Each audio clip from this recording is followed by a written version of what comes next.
Municipality, కార్పొరేషన్ల పరిధిలోని ప్రభుత్వ దుకాణాలను ఒకరు పాట పాడుకుని దక్కించుకుంటే మరొకరుకు రాజకీయ బలంతోనో, రౌడీజంతోనో వారి వద్ద నుంచి బలవంతంగా లాక్కుంటున్నారని, ఇది మంచి పద్ధతి కాదని రాష్ట్ర మున్సిపల్ శాఖ మంత్రి డాక్టర్ పొంగూరు నారాయణ మండిపడ్డారు. నెల్లూరు నగరపాలక సంస్థ కార్యాలయంలో ఈ మేరకు నగరపాలక సంస్థ కమిషనర్ సూర్యతేజతో కలిసి ఆయా శాఖల అధికారులతో మంత్రి నారాయణ రివ్యూ మీటింగ్ నిర్వహించారు. సీజ్ చేసిన దుకాణాలపై సమగ్ర నివేదికలు ఇవ్వాలని మంత్రి అధికారులను ఆదేశించారు.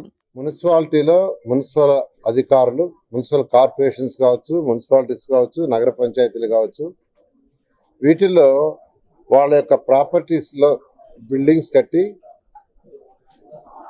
దాని ద్వారా మున్సిపాలిటీస్కి, కార్పొరేషన్స్కి కొంత ఇన్కమ్ వస్తుంటుంది.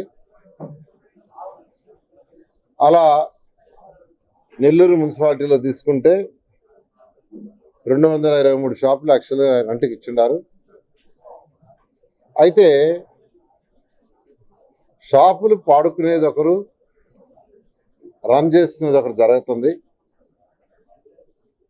అయితే మా ప్రభుత్వం మాకు డౌట్ ఏంటంటే, ఒకరు పాడుకుంటున్నారు, రెండోవాళ్ళు దౌర్జన్యంగా లాక్కుంటున్నారు. పాడుకునేది ఒకరు, తర్వాత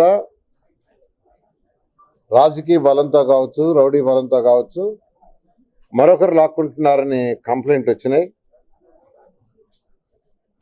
దాని మీద యాక్చువల్గా అధికారులు నిన్న ఎవరైతే ఒరిజినల్ షాప్ ఓనర్స్ లేరో వాళ్ళ షాప్స్ అన్ని క్లోజ్ చేశారు. నెల్లూరులో దాదాపు ఎన్ని క్లోజ్ చేశారు? 52 క్లోజ్ చేశారు. దాని మీద యాక్చువల్గా షాప్ ఓనర్స్ వాళ్ళందరూ నన్ను అప్రోచ్ చేయాలి. అయితే దాని గురించి పూర్తిగా స్టడీ చేయాలని ఉద్దేశిస్తూ ఈరోజు ఆ షాప్ ఓనర్స్ని, కమిషనర్ గారిని, వాళ్ళ అధికారులు రమ్మన్నాను. దాని మీద కొంత డీటెయిల్గా డిస్కస్ చేశాం. అయితే ప్రస్తుతం ఉన్న జీవో నెంబర్ 68/56 ఈ 56 అనేది 2011లో ఇచ్చింది. 68 అనేది రీసెంట్గా ఇచ్చారు. దాంట్లో ఏం లేదంటే ఆక్షన్ ఎవరు రాకుంటే ఏం చేయాలని ఇచ్చారు. అంటే 2011లో ఇచ్చిన జీవో నెంబర్ 56 అంటే 2011 తర్వాత మళ్ళీ ఏమిలా. అయితే ఈరోజు వచ్చిన వాళ్ళలో కొందరు 40 ఏళ్ళ నుంచి, కొందరు 30 ఏళ్ళ నుంచి, కొందరు ఎక్కువ మంది 20 ఏళ్ళ పై నుంచే ఆ షాపుల్లో ఉంటున్నారు.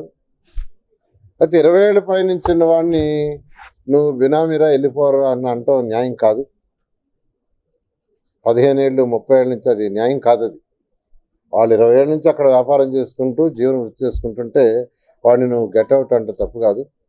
అయితే ఇప్పుడే మా ప్రిన్సిపల్ సెక్రటరీకి, సిడిఎం గారితో ఇద్దరితో యాక్చువల్గా కాన్ఫరెన్స్ పెట్టి మాట్లాడాను.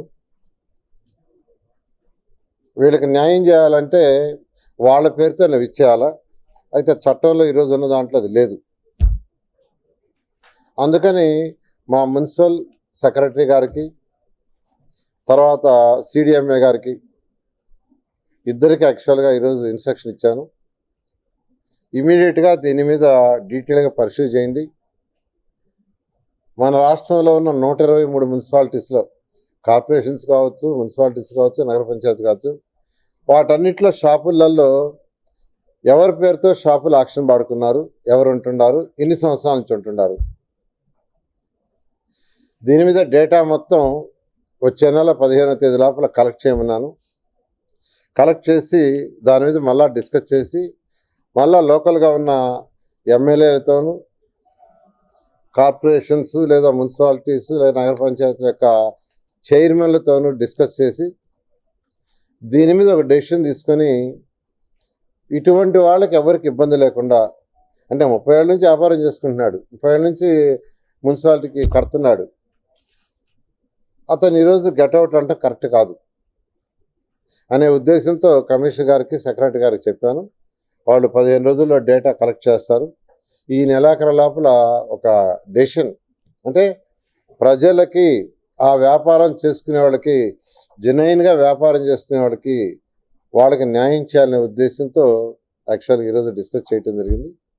ఒక 2 నెలల లోపల దీని మీద క్లారిటీ తీసుకొని రాష్ట్రంలో 123 మున్సిపాలిటీస్లో దీని మీద ముందు పోవడం జరుగుతుంది.